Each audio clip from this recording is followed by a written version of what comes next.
This morning, later on, we'll be looking at KQ, Kenya Airways. You know, this monopoly, long time ago, used to make profit. And then all of a sudden, like the Challenger, everything just went paragasha. And we started making supernormal losses.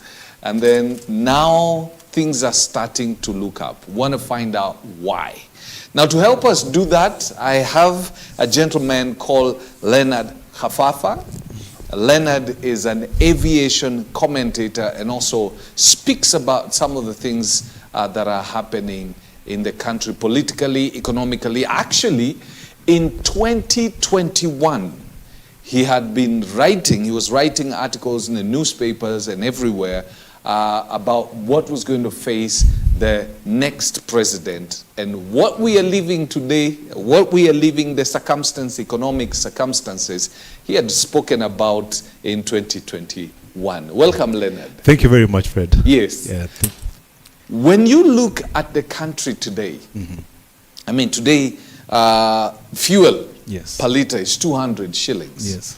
There's a proposal to increase the VAT to 18 from 16%. I mean, we seem to be getting deeper and deeper and deeper into this tax bottomless hole. It's an unfortunate consequence of the borrowing that we did in the past as a country. As you rightly put it, I've written about taxes. Yes. I've written about the profligate spending we were doing in the last administration. In fact, I started writing from about 2017, all through, to the point where it began to look like I was inordinately focused on criticizing the government over its borrowing policies. But the truth of the matter is that we overborrowed, we took on very expensive debt, and we put it into big-ticket infrastructural development, which has not given us the returns that we needed to service the debt. When you say that we took expensive loans, yes, I thought countries are supposed to get into what you can call concessional loans, correct, which are very manageable. When you say expensive, is it that the World Bank, the IMF were giving us loans at extremely high interest rates, or what? Actually, what happened is we avoided those institutions that you've mentioned. The IMF and the World Bank. Yes, Bretton Woods institutions, IMF, World Bank. Yes.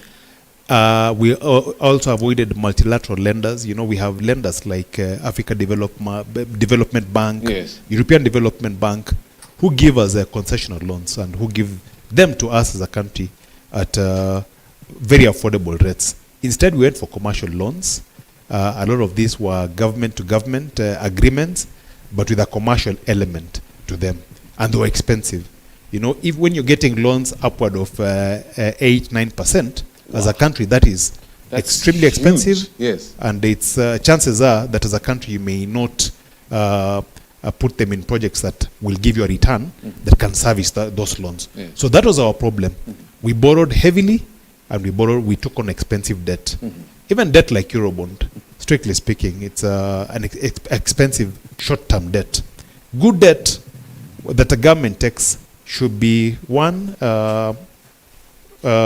moderately priced in terms of interest rates and that sort of thing, and it should be long-term, so that it gives you time to put it into the development project that you want to facilitate, and it gives you time for that. It gives time for that project to come to fruition, to be able to pay itself. So we took expensive loans, yes, meaning the interest was very high. Yes. And the term, the period was very short. Exactly. The repayment period. That's right. So it starts putting a strain on the economy. Correct. Yes. That's right. So that's the reason why this government has gone into, hyper processes and measures to collect basically fiscal policies. Correct. That is true. The government has to repay debt that was taken under the previous administration. You know, governments exist in perpetuity. Yes. So whatever sins were committed by the previous one, are taken up by the current administration. There is no cessation of government. You cannot say this administration is not responsible for the debt that was taken by the previous administration. Everything continues seamlessly. So this administration, the Ruto administration, is looking for ways to atone for the sins, so to speak, of the Uhuru administration.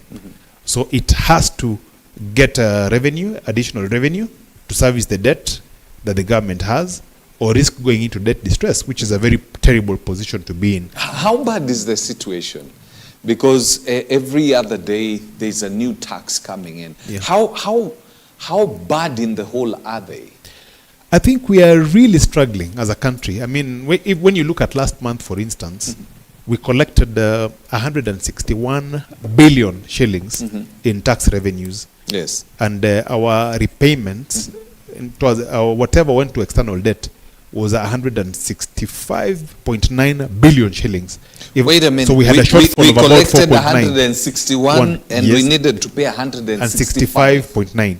So we had a shortfall of about 4.9 billion shillings. As a country, we are not even talking about sorting out recurrent expenditure, basically salaries. Yes. Yeah. We are not even talking about sorting out pension. We are not even talking about money for development. We are just talking about basic survival mode, repaying our debt. Yes. And as you know, the first charge on the consolidated fund is towards external debt. The consolidated fund is what we receive, what the government receives, is a pool that the government puts all its money, all its receipts into, including loans and stuff. Yes. So we put that money into the consolidated fund, and then it goes out now. It's appropriated to various functions. The first charge on the consolidated fund is towards external debt. So we are up to our necks in debt, in the sense that we put money into the consolidated fund and everything goes towards debt. So we have to figure out a way to survive. Yeah, so we're in survival mode. They give credit where it is due. This government has taken the bull by the horns. It is taking very unpopular decisions to raise taxes and to collect money from Kenyans who are already feeling the pinch. Very unpopular because nobody wants Kenyans are already up to their neck in terms of personal debt. Yes. Now being asked to fork out whatever else, it's like squeezing water from a rock, but it has to be done. The people of Kenya are the sovereign. Yes. And the sovereign is in debt, so the sovereign must pay. Yeah. So there's no shortcut. There's no way about it. Yeah. So this is something any economist could have foreseen. Yes. Why in the world did the previous regime, Treasury back then, the president, weren't they able to see that this is where we were going to end up at? That is the million-dollar question, because we kept pointing out that we were headed for debt distress based on the level of borrowing. Yes. Borrowing has to be a function of the GDP. Yes. Responsible borrowing is always a function of the GDP, depending on the country. Like in our case, as a third world country, I think the recommended ratio to GDP in terms of borrowing was about a threshold of about 62%. Yes. But at some point, we were hitting 70% of GDP. And we kept questioning and asking, aren't we borrowing irresponsibly? Yes. And there were all manner of excuses. Countries like Japan kept being quoted. Yeah. And they were being told, Japan is borrowing over 100% in excess of GDP, Yeah. And we kept saying the scenarios are different. First of all, Japanese, when they borrow in their own currency. They don't borrow in US dollar. Oh, they borrow in their own currency. Yes, we borrow in US dollar, which is so we are susceptible to foreign exchange fluctuations. Yes. Second, Japanese borrowing, even from the domestic market or wherever, is at less than 0%. The interest is the interest rate is at 0 or under 0%, meaning that whenever they borrow, their repayment is even less than what they've borrowed. Yeah? So you can't compare it to us when we are paying interest rates of upward of 10%. You can't compare it to us. For us, it is irresponsible when we take on that kind of debt and we have to borrow at those interest rates. Yeah, so those are questions that we kept raising. And as far back as 2 or 3 years ago, I predicted, and it is on paper, I predicted that whoever came in following the elections of 2022 would have to contend with the onerous external debt. And the way out for them, whoever came in at that time, would be to raise taxes. And I spoke specifically of excess duties as low-hanging fruit, and I even spoke of VAT. And I said, at some point, I foresaw VAT going up from 16% to the late teens. You're talking of 18 or 19%. And hearing proposals of what is anticipated for next year, we may see VAT being raised. Excess duties have already been raised. Items that were previously zero rated have now been levied, VAT and the likes. So we foresee tougher times yet coming next year. Probably easing of the cost of living and other things after 2024, 2025. 2024. After, when we have paid down our national debt to a particular level, because next year we have a number of debts coming up for repayment, including Eurobond, which is really now pushing us to the corner. We still have SGR payments, we will have Eurobond, a whole lot of other debts that we've taken will be repayable next year. When we pay down that debt, perhaps then is when we will see an easing of the conditions under which people are at the present. So basically, when I listen to what you're saying this government has no other way out than pulling the last coin out of our pocket. Absolutely no way out. Either they do that or they get into debt distress. What would happen now? Take, for instance, maybe giving us examples of countries that have gone into debt distress and some of the scenarios that we might be looking at. You're looking at countries like Sri Lanka. You remember Sri Lanka played around with the populist policies. They refused to raise taxes. They refused to raise interest on taxes. They did a lot of populist things. And at some point, the country ran out of money. They had no forex, even to import their basic necessities. You know, that's a country that relies heavily on imports, just like Kenya. So there were no businessmen not able to import stuff. So you'd go to the supermarket and find things that you depend on for everyday life are missing. You know, they ran out of food subsidies, fuel subsidies at some point, and people just took to the streets. To the extent that the government then had to step down and allow other people to take over. So those are some of those consequences.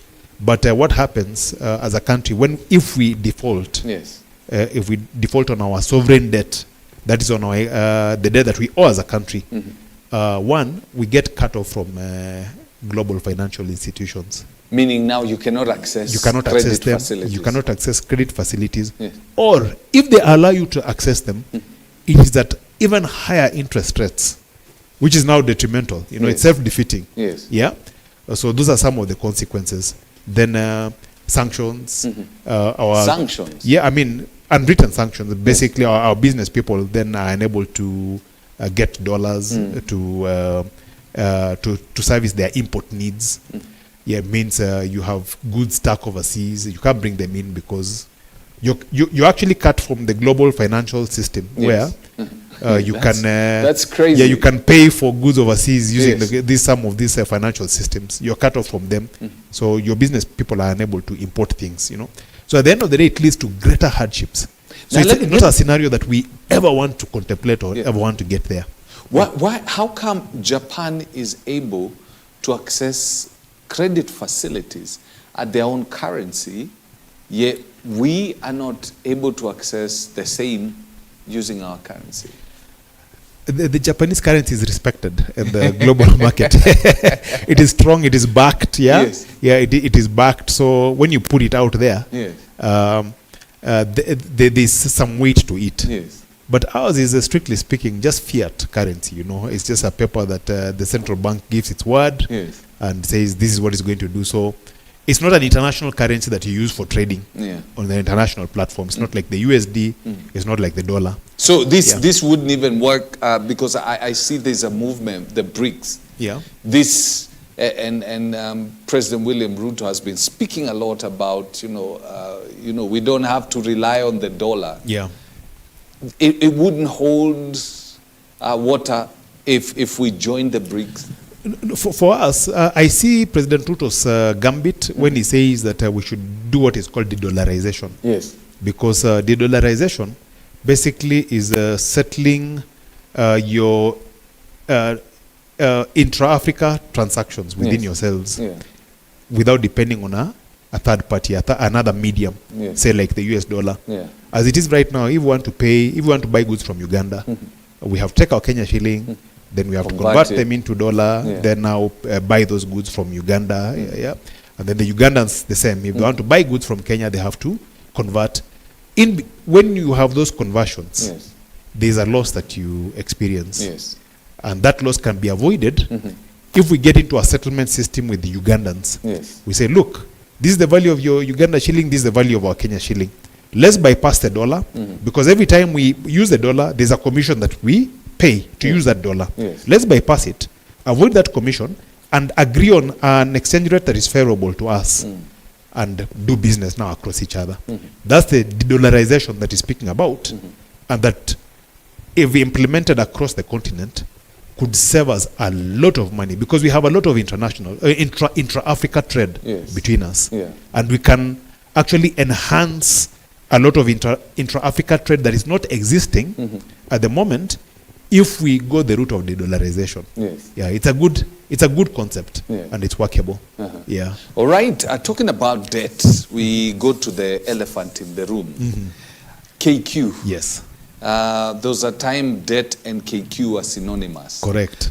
Because every other time the government had to pump in a lot of money, billions of shillings into KQ.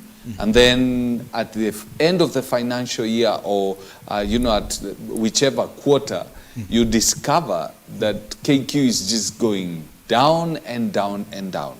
Before we look at some of the things that have been put in place and we're now seeing as though, its wheels are up, what took KQ down? A monopoly. First of all, let me start by disabusing us of the fact that of the notion that KQ is a monopoly. KQ is not a monopoly. It does not have monopoly on any of the routes that it flies. KQ competes alongside many other airlines. If you go to Jomo Kenyatta, even right now, you will see Emirates there, you will see Ethiopian Air there, you will see Turkish Air, you will see Qatar, you will see Rwanda Air, and a whole host of other international carriers. All these are KQ competitors. KQ does not get any special favors by being Kenyan or by operating from Jomo Kenyatta.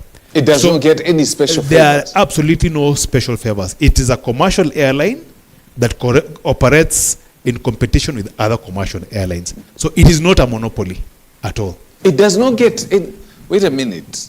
KQ does not get any favors from, the airport management for operating from there? Absolutely not. It is treated the same way British Airways, Ethiopian Airways is treated when it comes to it? 100%. There are no concessions. It's a carrier like any other. Perhaps the only thing is that it's the hub carrier. Yes. So it probably has more slots than other airlines. More slots, meaning more parking slots? More parking slots. It has more frequencies. It's allowed to have a number of flights or leaving, from Jomo Kenyatta. Yes. More than, say, other airlines. That is perhaps the only advantage. It has more frequencies to other destinations than, say, other foreign carriers. Other than that, there's no advantage. That's shocking. Kenya Airports Authority does not give. So is that the same thing with Ethiopian? Because I know the Ethiopian government hugely subsidizes for the Ethiopian Airlines. In fact, you're spot on, Fred. That is one of the reasons that Ethiopian Airlines appears to do better than KQ, because, as you're rightly putting it, it's heavily subsidized. And this is how. When it comes to Ethiopian Airlines, all the aviation assets around it are consolidated into one single entity. Yes. The assets I'm talking about include the airport, that is Bole International Airport. It's owned by Ethiopian Airlines. It's owned by Ethiopian Airlines. Yes. It includes the catering business, owned by Ethiopian Airlines. Yes. It includes the ground handling business, owned by Ethiopian Airlines. Yeah.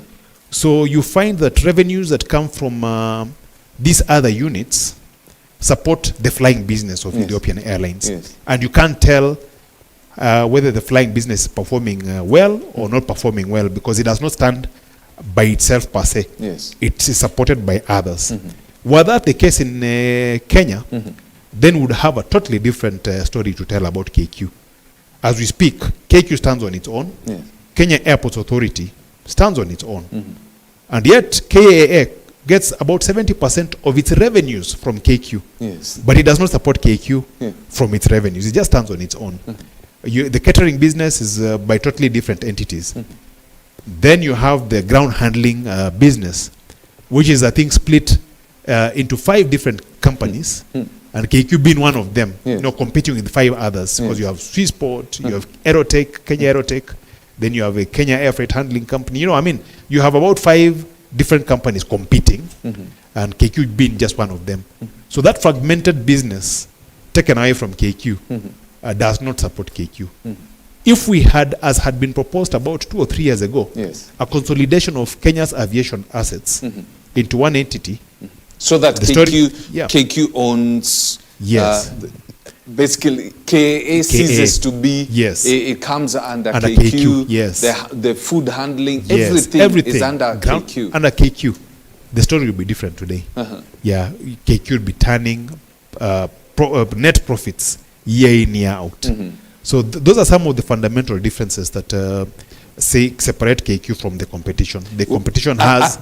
At what point were these separated? Because I remember there was a time when KQ was making profits.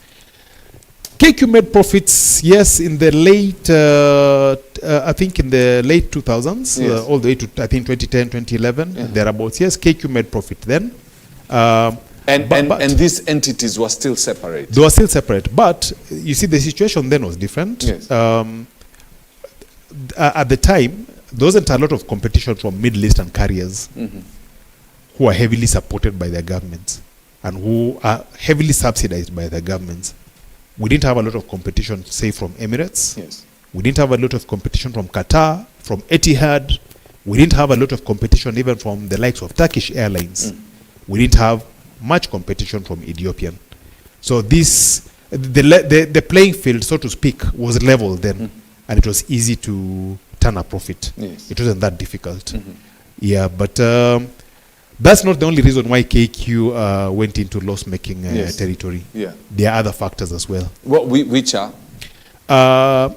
KQ decided to go into an expansion drive called Project Mawingu, which was good at the time. It was a well-thought-out strategy, well-executed, I mean, in terms of the initial execution. Fantastic, and it was designed to enable the airline to increase its footprint across the continent and beyond the continent. Yeah. I always say this, they say in aviation, when you have something big, it's attractive, it's beautiful, because you have bigger footprint, you have more frequencies to even a particular destination. Yes. You become more attractive to the traveler who wants to, say, travel from here to Joburg and come back either in the evening or come back the next day. You become more attractive than an airline says that does Nairobi Joburg 3 times a week only. If your business in Joburg finishes today, you want to come back on the evening flight. You don't want to have to wait for another couple of nights before you come get back. A flight to come back. Yes. So that was that was part of the rationale that informed the need to expand, envisaged by Project Mawingu. Then Project Mawingu ran into headwinds. First of all, the aircraft that we needed to facilitate that expansion delayed. The delivery of the aircraft that were needed, the 787 Dreamliners, their delivery was delayed by, I think, about 3 years. Then bad luck followed, because we had Ebola in West Africa, which stopped KQ from flying into West Africa. And West Africa was a significant aspect of KQ's expansion strategy. How long was that stoppage? I think it was must have been close to about a year. I mean, Ebola was a serious crisis. Yeah, it set us back about a year. And then we had the fire at Jomo Kenyatta International Airport, more or less at the same time, 2013 thereabouts. And what that did, it affected our bid to get Category 1 status. Category 1 status enables you to now to fly to North America. Yes. Then we had the war in Central African Republic. It also affected our market share there. Then we had the Westgate terror attack, yes, and the Garissa attack, yes, which affected our European destinations because travel advisories were issued against Kenya on account of safety. So we lost a lot of that market. Remember, that market had also suffered because of the crisis, the financial crisis of 2007-8, thereabouts. So it had just begun to recover, and it was a significant part of our expansion strategy when Westgate happened, when Garissa happened. Yeah. So that all those terror attacks affected our European markets. I also, during the research, what I discovered is that when the kind of planes we bought, mostly so for West Africa, because West Africans are mostly people who love luggage. They're business people. So we bought planes mostly that were basically carrying passengers and not their luggage. And so Ethiopian Airlines had planes that carry cargo. So we lost that market because the expansion plan, though, despite the fact that you're saying it was very well thought out, well, it ended up looking like it wasn't that well thought out because we lost a huge percentage of that market. There is that perception, and allow me to touch on it, that the Embraers that we bought affected our West African market. There is that perception, I agree. The truth of the matter is that those Embraers were an excellent strategy because we needed to develop intra-Africa routes. Travel within Africa Africa basically as a whole is 17% of the global population. 17% of the global population. Yes. But only 3% it has only 3% market share of global travel. So our air travel intra-Africa is very intra-Africa travel is very undeveloped. Yes.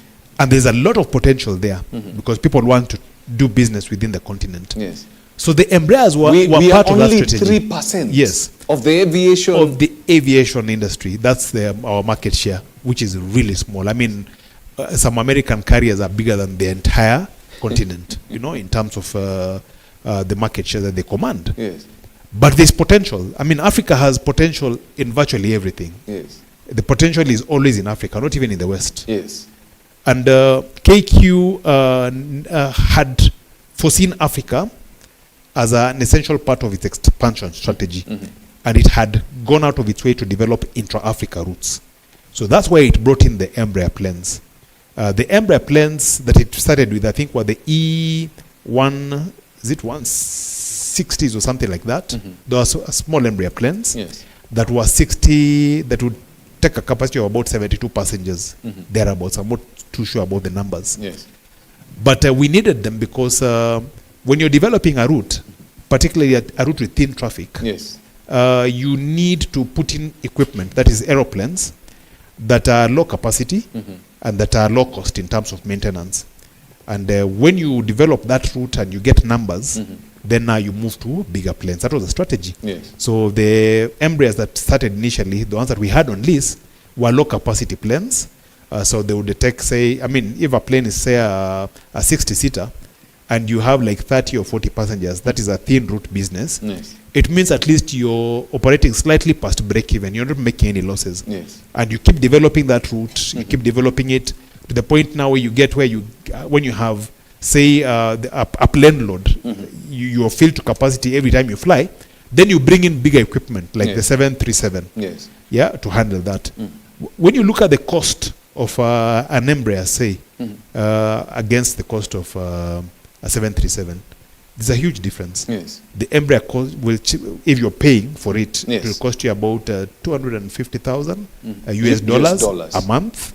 A month? Yes. If you're making repayments towards Yes. it, you know. Yes. Whereas the 737 Yes. will cost you between $350,000 to $400,000. Wow. So there's a strong business case for the Embraers to bring them in, to develop those intra-Africa routes, to get them to a particular point, then to move to bigger equipment. And the strategy was very successful because we moved now from the from the smaller Embraers, I think the 160s or something, to the bigger ones now, the 190s. Yes. And we actually financed those 190s. We bought quite a number of them and put them on the route. But you're right, to the extent that the Embraers have very little space in their bellies. Yes. And the constraints arose because we were not able to take on all the baggage Yes. that the West Africans were carrying. We actually became victims of our own success. Yeah. We were so successful in developing those intra-Africa routes that these planes now filled to capacity, I think, earlier than had been anticipated. And we began to suffer those baggage constraints. But there are plans underfoot now, I'm told. And by the way, when I speak of we, Yes. in terms of Kenya Airways, Yes. I speak as a Kenyan. Yes. This is our institution. It's an iconic institution. It's an institution that we should be proud of. And we should take ownership of it. So when I say we, I'm speaking of Kenya Airways as a Kenyan, Yes. a patriotic Kenyan who loves that career and who really believes in it. Let me, Yeah. touching on the Embraers, Yeah. there's always been a controversy Yeah. over the ownership Yes. of the Embraers. Yes. It is alleged, and I know this is in the public domain. It is alleged that the Embraers are actually owned by, high-profile politicians in the country, and hence the reason why they've been milking KQ dry. Absolutely not. You see, there's a saying to the effect that a lie may travel halfway across the world while the truth is still putting on its shoes. Yes. And that is one lie that has traveled. Yeah. Actually, it has even done 2 laps around the world. Yeah. And the truth is still struggling to put on its shoes. That is actually not factual. This Kenya Airways does not engage with individuals when it wants to hire its fleet of planes. It goes to professional organizations. It goes to companies that have internationally reputed. It goes to leasing companies. I mean, for the planes that are on operating leases, it has acquired them from internationally reputed companies. I mean, we have companies like Dubai Aerospace. In the world, I think there are about 12 leasing companies that KQ has dealt with of international repute. I mean, these are companies that own between 300 to 1,000 planes, to 1,300, 3,000 planes. These are not small outfits. Yes. So we have companies like AirCap, we have Bank of China Aviation, we have China Development Bank, leasing. We've been buying Maguire. planes from the Chinese. You see, or they buy and they lease them. KQ has. I'll talk about the operating leases, but now to answer your questions, Yes.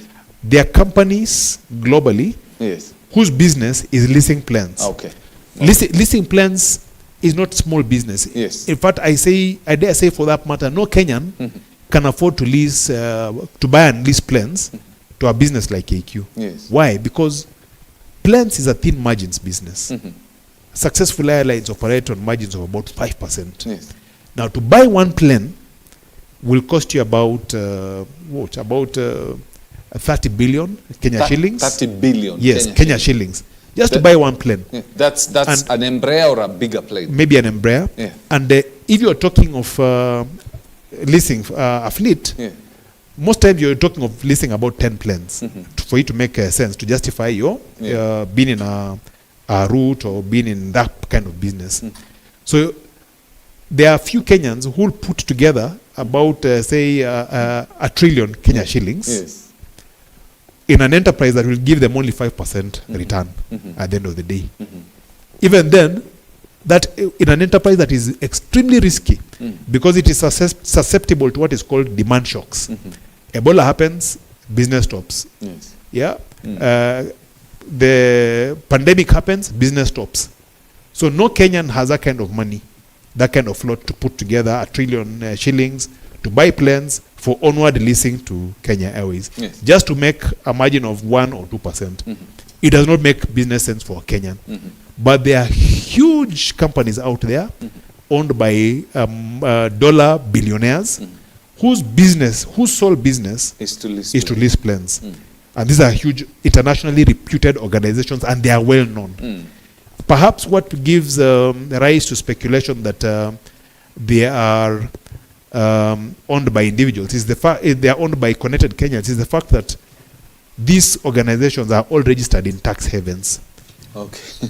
They are all registered in Ireland. These leasing ones, the leasing ones are registered in Ireland, but they are known. Yeah, they are known. They are above board. They are kosher. And when you look at the lease rates that they give to Kenya Airways, when you look at them at the point Kenya Airways is taking them, they are market rates. They are not above market rates. So there's no question of impropriety there. So I wanted to say that, comment and say that Kenya Airways operates 2 leases. It has the operating lease, which is what we have for some of the Embraers. Operating lease. Yes, an operating lease is kind of like a car hire, you know. Yes. You don't own the car. You want to travel from here to Nakuru. You go to a car hire operator. He rents the car to you. You drive to Nakuru and you pay per day. So if you take a week, maybe you agree on a rate of like 3,000 or 4,000 shillings per day for a week. When you come back, you give the car back to the gentleman, and you move on. You go about your business. So those are the operating leases that KQ has, particularly for the Embraer. And I said we lease from reputable companies, internationally reputed companies, and a lot of these ones are registered in Ireland for tax purposes. Yes. We have about 12 of them that we lease from. Then we have finance leases. Now a finance lease is essentially like a hire purchase. You go to a bank and the bank gives you a loan to buy a car, but the logbook is in the name of the bank. Yes. So you make monthly or yearly repayments, whatever the arrangement you have. When you conclude the last installment, the title or the logbook is handed over to you. So you now own it. You now own it. Yes. So we have finance leases. KQ has finance leases, and it's what it used to buy the Dreamliners. Yes. Now, again, speculation about the finance leases. You know, we've had people say, "Oh, these finance leases are owned by connected individuals." Yes. It's far from the truth. When KQ, an enterprise like KQ goes to a manufacturer, say like Boeing or like Airbus, to buy a plane, the manufacturer is, of course, more than happy to sell the plane to Kenya Airways. Yes. But most times, countries like Kenya do not have the money to pay for those planes upfront. Unlike the Emiratis, who have oil revenues that they can pay for their planes upfront. So we usually have to look for a facility from a bank. The manufacturer is not a bank. Yes. His business is to lend to sell you the plane.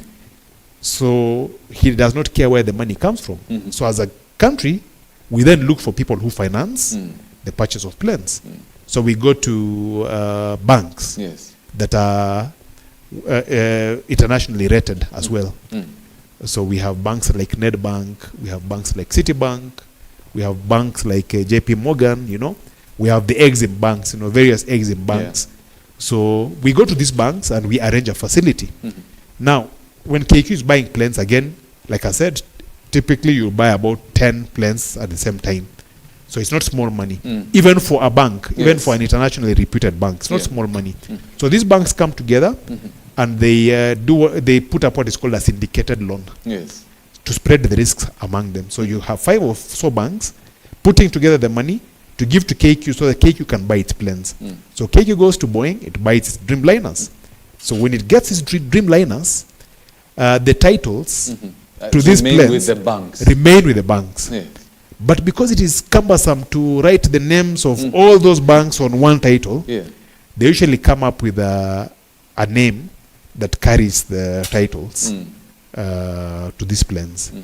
And that's why you have names like Kifaro, you have, I mean not Kifaro, you have names like Savo, you have names like, I think there are a number of leases that KQ has, you know, and that have African names, you know, like Samburu and Savo and the likes.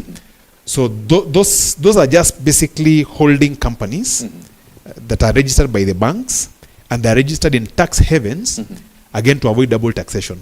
Yeah, because there are different banks. So every time you make a repayment in this jurisdiction, there'll be taxes.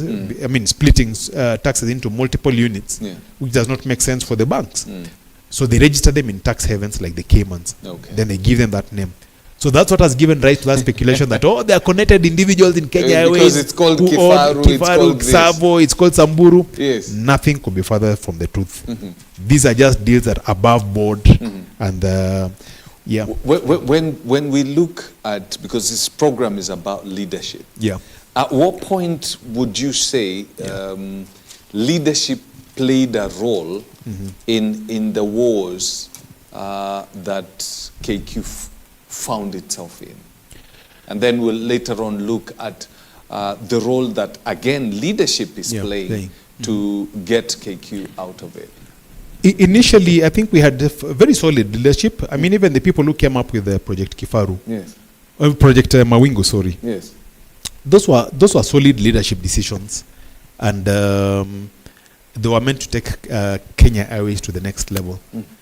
But as I mentioned, there was a delay in the delivery of the Dreamliners by about 3 years. And that delay is what began to, in part, precipitate this downward spiral of Kenya Airways. Now, there is talk to the effect that the reason why those planes were delayed is because there were certain connected government functionaries who wanted a cut in the aircraft business, and they were pushing for a competitor instead of KQ. Instead of the Dream, instead of Boeing, they are pushing for a competitor to deliver planes. So people within the system. People within the system, not within KQ leadership. So to that extent, I will say there was an issue with leadership, but external to KQ. It was not a KQ issue. There were issues to do with the... Because they wanted a kickback, so instead of going with what KQ had decided, they started pushing for a rival company. Yet, KQ had done its homework and arrived at the decision to bring in the Dreamliners. After a lot of research in terms of the functionality of the plane, in terms of fuel efficiency, that is fuel burn, in terms of even entry to service costs. Entry to service costs, basically, you talk of things like training. Because if you move, say, like from Boeing to a different manufacturer, then there are training costs that are associated with the transitioning cabin crew, transitioning the cockpit crew from one aircraft to the other. So the Dreamliner represented the best entry to service cost model for Kenya Airways. It had great in-flight entertainment systems. So it was a perfect plane for our needs at that point. So the functionaries who interfered with the process did not have that understanding. They just thought a plane is a plane, and that we can push for the competition to come in and whatever. So those government backing that was necessary then. When government gives you guarantees, then you're able to negotiate better terms with the manufacturers because of those government guarantees. So we needed those guarantees, and we could not have bought those planes without those guarantees. But those guarantees were slow in coming because of the behind-the-scenes manipulation by interested parties. So that led to the delay of the acquisition of the Dreamliners, and we delayed by about 3 years. So that affected the profitability of Kenya Airways. It actually led to the downward spiral. Then, like I put it, there was also bad luck involved, you know, Ebola and the other things that natural disasters, calamities that could not have been avoided. And like I've also said, airline business is susceptible to demand shocks. So when you have some of these things coming up, the demand drops overnight, practically overnight. We saw what happened when the pandemic happened. I mean, the world shut down overnight. Yeah, one month we were flying, the next month we were down. We were completely shut for months on end. So those are some of the demand shocks that affect the airline industry and that affected Kenya Airways. So to that end, leadership was a bit weak. And then, of course, at some point, there were also leadership issues that saw us lose a lot of our engineers, the ones who maintain our aircraft. Yes. They saw a whole lot of them move to the Middle East. Yes. So that being given better terms. I think the leadership then was unable to agree on favorable terms for those engineers. So we're not asking for a lot. Yes. But the leadership could not accommodate their requests, and we lost. That was a blunder. It was a leadership blunder, and we've paid for it quite heavily. But on the upside, we have responsible leadership now. What have they done now? Because when you look at the numbers, they're starting to look like, you know, we are just about to get into the honeymoon. Yes. A number of things. There's, first of all, they have negotiated on debt. Yes. The debt levels. We have debt that we incur, that we were still paying, even when we didn't fly in 2020, 2021. We were still paying. We were still paying. You know, some of these leases, yes. Say for the Embraers, the ones that had operating leases, did not have a what you call a force majeure clause, which is standard when you're doing operating leases. They don't have a force majeure clause, meaning when you have a natural calamity, yes. or when something happens, yes. that is even beyond your control, the lease still runs. Yes. You still have to pay for it, yeah. whether you like it or not. Yeah. But the management has talked to a lot of these leasing companies, and we've been given concessions in terms of our repayments. Yes. And some billions have been saved as a result. Wow. Yeah. Quite a number of billions have been saved. So that's a positive, one of the positives. Then we've got, the current management has a strategy called Kifaru. Yes. That has been executed from 2019 to debt. What does it entail? Yes. One is things like route rationalization. Yes. You look at the routes that are bleeding you as an airline, yes. and you cut them out. Then you look at the most profitable routes, and you increase frequencies. Yes. So we cut off routes like Rome, and that were not really making much sense. I think at some point we're even doing Switzerland, if I'm not wrong, direct flights to Switzerland. So we're not getting too much out of them, or some destinations in Germany and the likes. Yes. So we focused now on the routes that make a lot of sense. For example, Nairobi, Johannesburg. Yes. I think we have double dailies. Wow. Meaning we have about 14 flights every week. Then we have Nairobi to Cape Town. Previously we would pass through Joburg to get to Cape Town. Yes. But now we have direct flights to Cape Town. Yes. And I think, if I'm not wrong, they are daily flights. Then we have Nairobi, London, which is lucrative and extremely busy. Yes. And we've increased our frequencies. I think we are doing double dailies. Then we are looking at JFK now. Yes. And the Nairobi JFK, and it's becoming profitable, particularly with this code share. Yes. Or the partnership that we have. There's a partnership that we have with an American carrier. Yes. The name will come in a minute. But because of that partner, Delta, yes. There's a partnership that we have with Delta. Because of that partnership, our reach into the US is more extensive. And as a result, people are now beginning to fly Kenya Airways because they can get to other parts of the US. Does it mean that now with the partnership with Delta, because Delta is a local company, US, yes. so to speak. Yes. So it covers almost all the states in the US. Correct. Does it mean that now in that partnership, Delta can carry people from different parts of the US? Yes.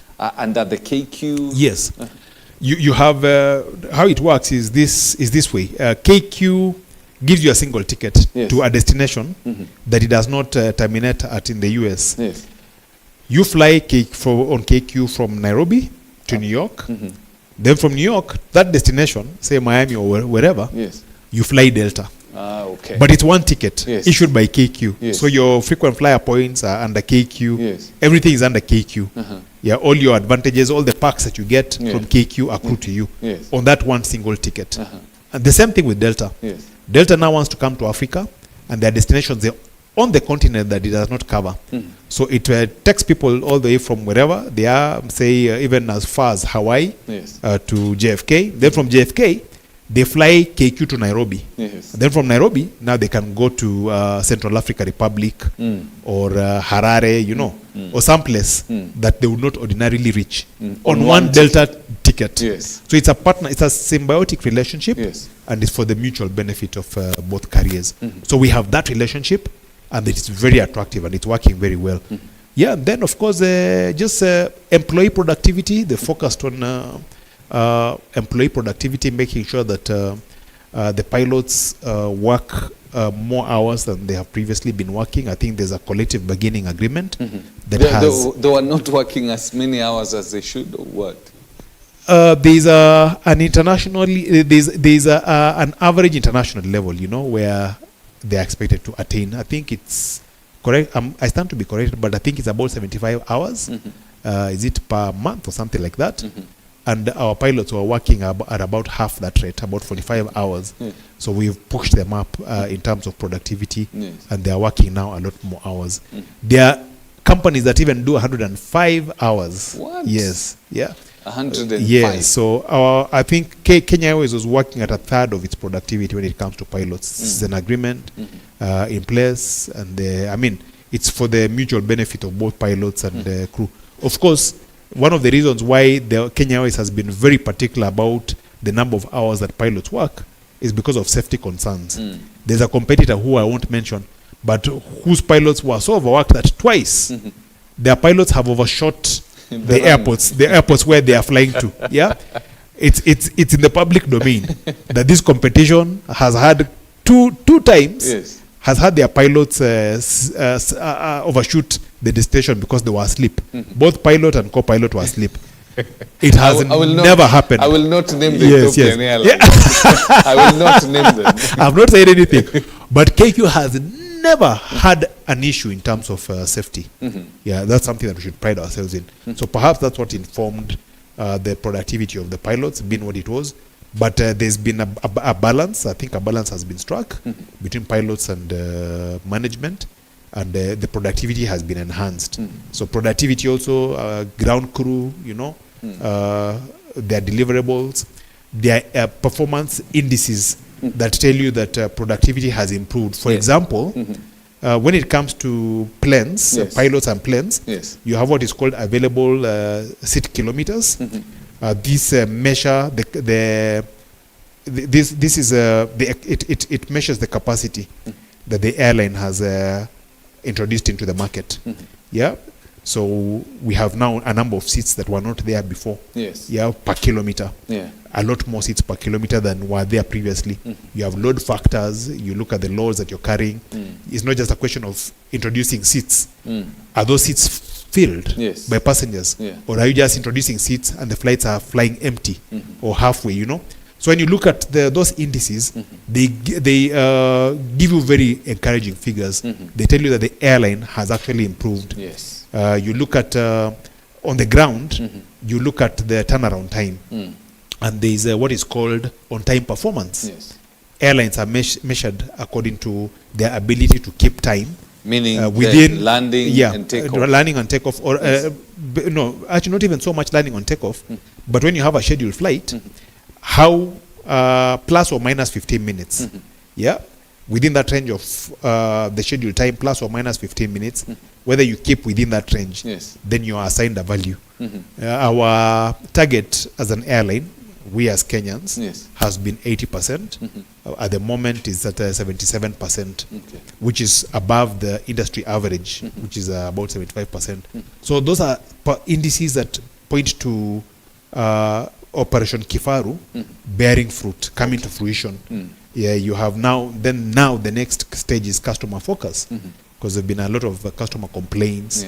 They have a new system that they've put in place that is able to take up the complaints as they come, and if they're not acted on within a particular time, I think those complaints are escalated to other people.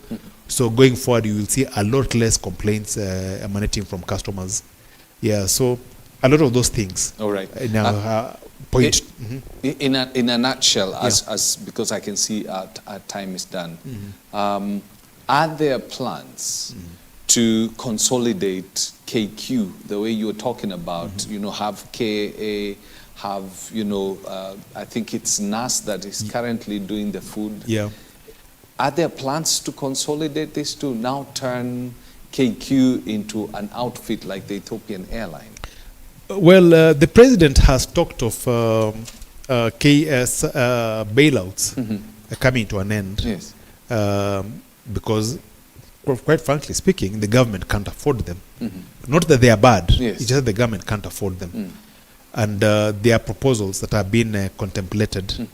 And if you asked me, that would be the best proposal to consolidate Kenya's aviation assets, to have KAA, KQ, to have the ground handling services, to have the catering services, to have the training school under one umbrella, so that KQ is supported by the non-flying business, which is doing very well. If you ask me, that would be the best way out. The other way out that I've had been contemplated is to get in a strategic partner who will pump in money to recapitalize the business, to pay down the debt that KQ has, because there's a legacy debt that is hampering it from net profitability. And however well you operate in terms of efficiency, as long as that debt is still in the books of KQ, you will never turn a net profit. So there is talk of bringing a strategic partner who will either take up that debt and remove it from the books, or who will work with the government to have that debt removed from the books so that KQ can return to profitability. So those are the scenarios that have been contemplated.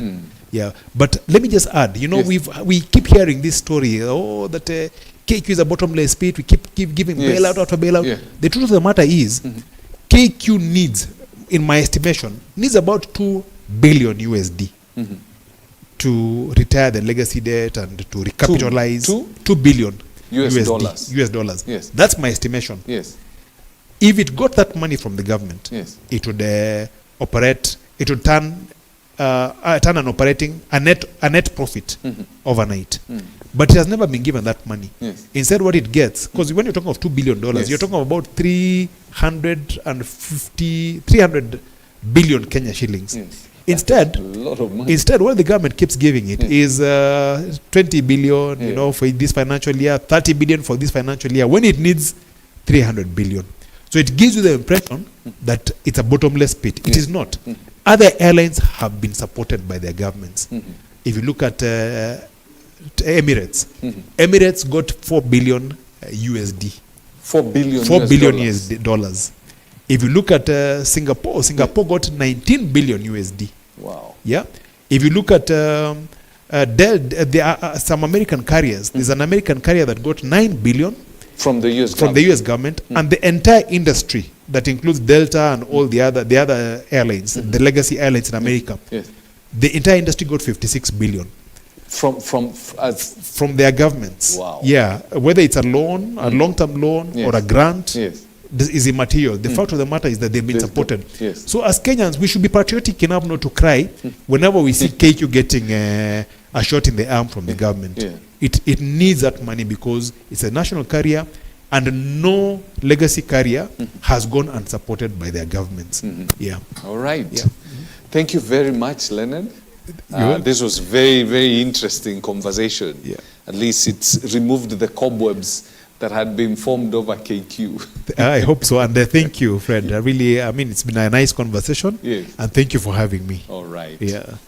Well, I hope that you've got at least some information about what is happening at KQ and why we are now hearing, the bells of profits coming up. It's wheels up, it's starting to look good, and it's all about leadership. All about leadership.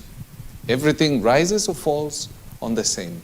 So let us make sure, even as we are planning and as we think about putting leaders into different sectors, we keep that in mind, that it is that leader who's either going to bring it down or it's that leader who's going to take it up. So leadership is very important. Do have yourself a lovely morning. Don't forget that after a while, Daughters of the Kingdom will be coming in with some interesting messages, and mostly so affecting the Christian woman in Kenya. have a nice viewing. Leonard, beautiful. Thank you. Thank you very